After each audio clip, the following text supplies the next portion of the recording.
हाँ, तो हम बात कर रहे थे, हम प्रीवियस वीडियो को कंटिन्यू कर रहे हैं।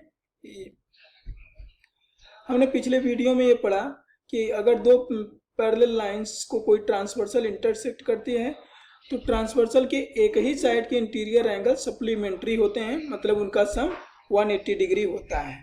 अब you can very easily remember these results if you can look for relevant shapes. कह रहे हैं कैसे आप पहचानोगे, एक आसान तरीका बता रहे हैं पहचानने का कि करस्पॉन्डिंग एंगल्स कैसे पहचानेंगे कि एंगल्स जब एफ शेप बने तो अब समझ लेना जिन लाइंस के साथ एफ शेप बने वही करस्पॉन्डिंग एंगल्स होंगे। देखो ये लाइन और ये पार्ट, तो देखो ये जो है एफ शेप बन रहा है, ये करस्पॉन्डिंग एंगल्स हो गए। यहाँ पर भी देखो एफ शेप बन रहा है, ये भी करस्पॉन्डिंग एंगल। यहाँ भी एफ शेप बन रहा है, करस्पॉन्डिंग एंगल्स। यहाँ अब कह रहे हैं कि अल्टरनेट एंगल्स कैसे जानोगे स्टूडेंट्स, अल्टरनेट इंटीरियर एंगल्स। तो कह रहे हैं अल्टरनेट इंटीरियर एंगल्स के लिए जेड शेप बनेगा, जेड शेप। तो ये देखिए Z shape, Z shape, Z shape. Okay, तो मुझे पूरा विश्वास है कि आपको समझ में आ गया होगा कि हम कैसे पहचानेंगे कि करस्पॉन्डिंग एंगल्स बन रहे हैं और कैसे पहचानेंगे कि अल्टरनेट इंटीरियर एंगल्स बन रहे हैं। एफ शेप से करस्पॉन्डिंग एंगल्स, जेड शेप से अल्टरनेट इंटीरियर एंगल्स। अब ड्रॉ अ पेयर ऑफ, करें कि do this, draw a pair of parallel lines and transversal, verify the above three statements by actually measuring the angles. कह रहे हैं कि दो parallel lines draw करो, एक ट्रांसवर्सल ड्रॉ करो, फिर वेरीफाई करो रिजल्ट को बाय यूजिंग प्रोटेक्टर। प्रोटेक्टर का यूज करके एंगल्स को फाइंड करो और चेक करो कि क्या अल्टरनेट इंटीरियर एंगल्स इक्वल हैं, क्या करस्पॉन्डिंग एंगल्स इक्वल हैं, और क्या जो अल्टरनेट नहीं interior angles on the same side of the transversal है वो सप्लीमेंट्री हैं। इनको आपको चेक करना है। ओके, तो इसको अब यहाँ पर देखिए ट्राई दीज है, ट्राई दीज में ये कुछ क्वेश्चंस हैं, आप खुद से इनको डिस्कस करेंगे। फिर हम आएंगे चेकिंग फॉर पैरेलल लाइंस। हम जानते हैं कि जब दो पैरेलल लाइंस को कोई ट्रांसवर्सल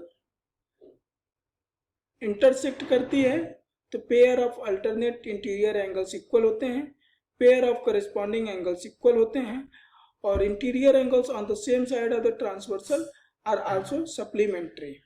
ओके, अब हम आगे चलते हैं। इसी में कह रहे हैं कि चेकिंग फॉर पैरेलल लाइंस, हो तो देखते हैं क्या है। When two lines are given is there any method to check if they are parallel और नॉट। करें कि अगर कोई दो लाइंस दी गई हों और उनको कोई ट्रांसवर्सल इंटरसेक्ट कर रहा है तो क्या हम चेक कर सकते हैं कि वो पैरेलल है कि नहीं। तो you need this skill in many life oriented situation. A draftsman uses a carpenter's square and straight edge ruler to draw these segments. Picture diagram figure 5.30. He claims they are parallel.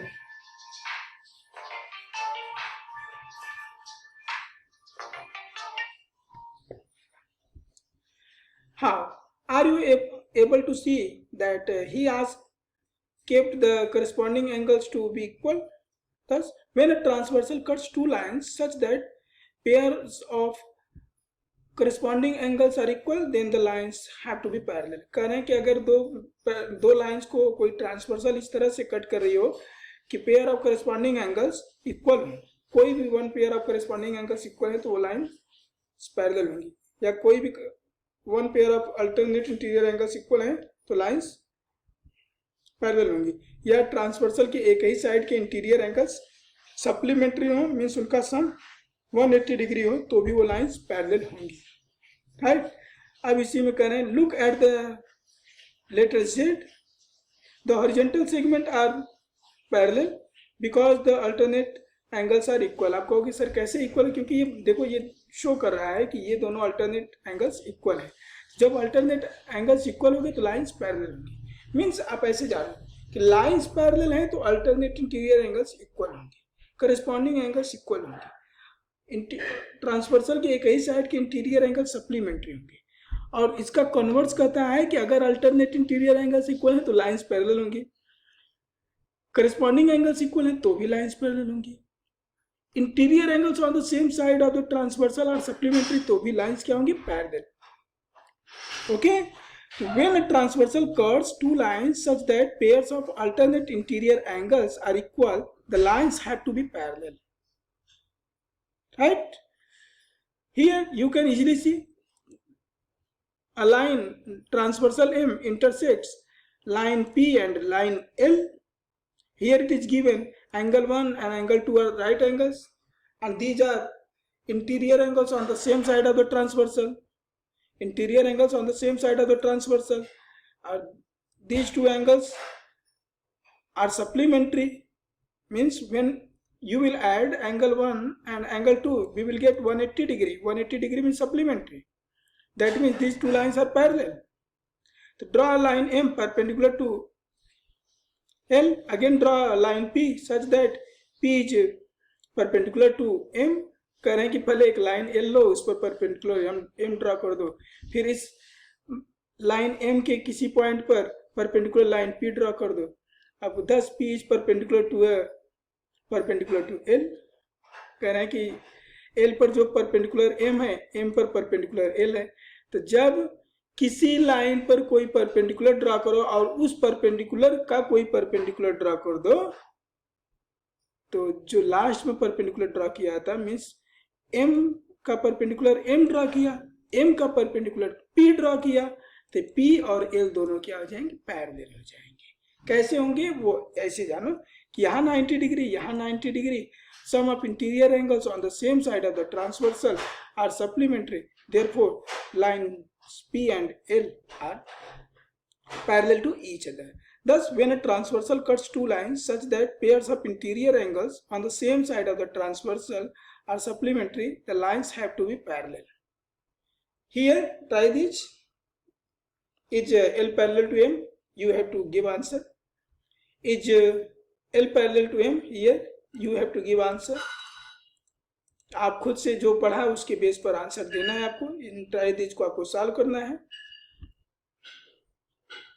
या hint दे दे. हमें लगता है कि हमें ये angle ये बता देना चाहिए. देखिए बेटा, दिस इज 130 डिग्री, तो इसका वर्टिकली अपोजिट एंगल 130 डिग्री होगा. अब ये 130 degree plus 50 degree will give you 180 degree. Means interior angles on the same side of the transversal are supplementary, therefore line M parallel to M. यहाँ कह रहे हैं कि L is parallel to M, L is parallel to M. जब L is parallel to M है तो x plus 70 degree equal to 180 degree. Interior angles on the same side of the transversal are supplementary. So x equal to 180 minus 70 equal to 110. आप solve कीजिएगा इनको. इसके बाद है exercise 5.2. इस exercise को आप लोग इन वीडियोज को देख करके सॉल्व कीजिए. जो भी डाउट्स हो आप ऑनलाइन क्लास में पूछ सकते हैं. और टेक्स्ट बुक को पढ़िए और वीडियो को देखिए. आपके almost problems, almost doubts that will be clear very easily.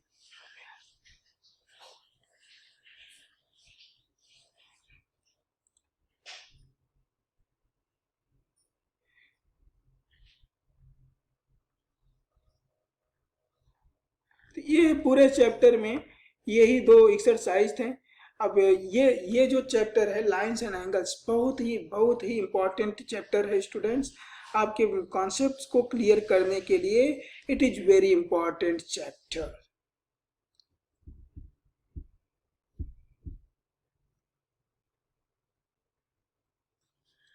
मैं एक बार फिर से इसमें आपके व्हाट हैव यू डिस्कस्ड से शुरू करूंगा. आपको एक्सरसाइज तो सॉल्व करना. What have you discussed? A line segment has two end points. कहते हैं कि कोई भी लाइन सेगमेंट के दो एंड पॉइंट्स होते हैं और लाइन का कोई भी एंड पॉइंट नहीं होता.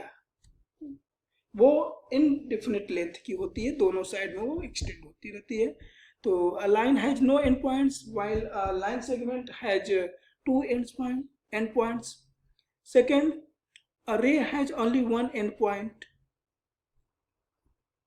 Third, a line has no endpoints on either side. तो स्टूडेंट्स क्या हम लोगों को समझ में आया कि लाइन सेगमेंट, किसी भी लाइन सेगमेंट के दो एंड पॉइंट होते हैं.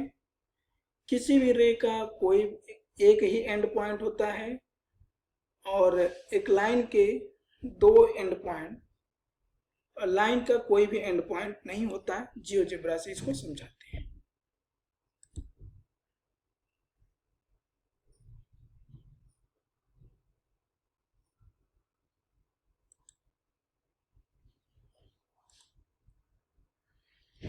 कहे लाइन सेगमेंट लेते हैं। Okay, we will take a line segment.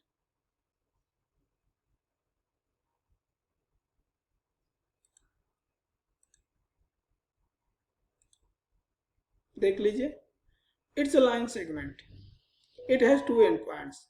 AB is a line segment, its endpoints are A and B. Now, रे की बात कर रहे हैं।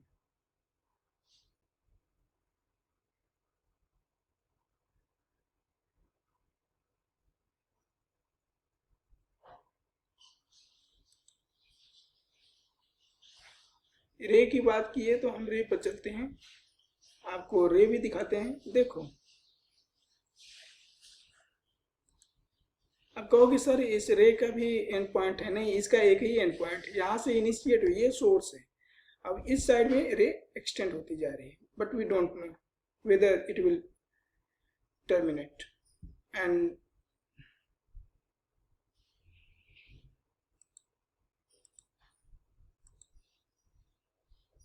अब कहें कि लाइन देखिए,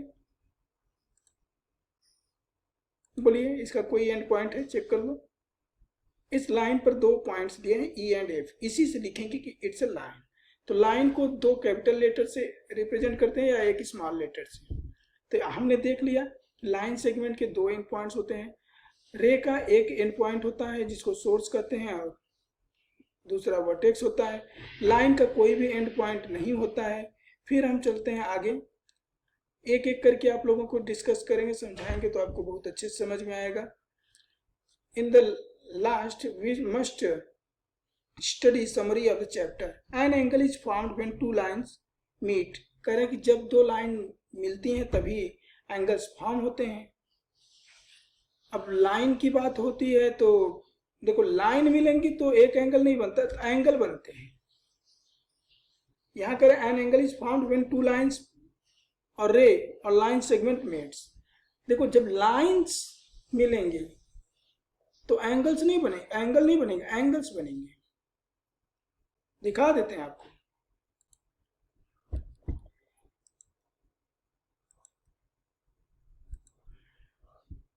पहले तो कहते हैं कि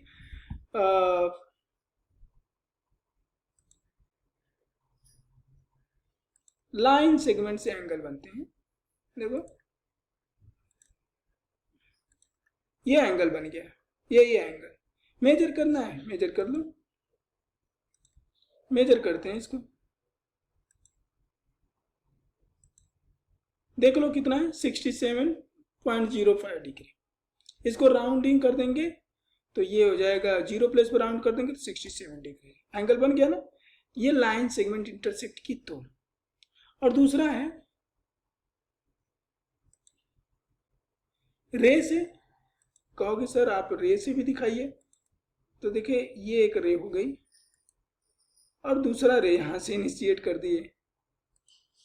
अब देखो यहां भी एंगल बन गया। दो रे, जहां से दो रे का जो सोर्स होता है वहां पर भी एक एंगल बनता है। एन एंगल का मतलब होता है एक एंगल। अब देखिए मेजर कर रहे हैं हम इसको, मेजर हो गया 61.56 डिग्री।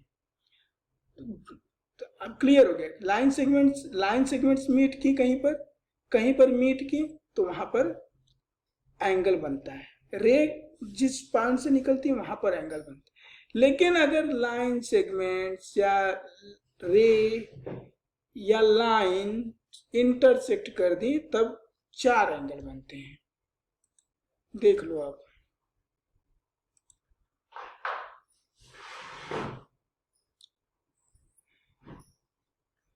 अब इसको पहले रिन्यू करें।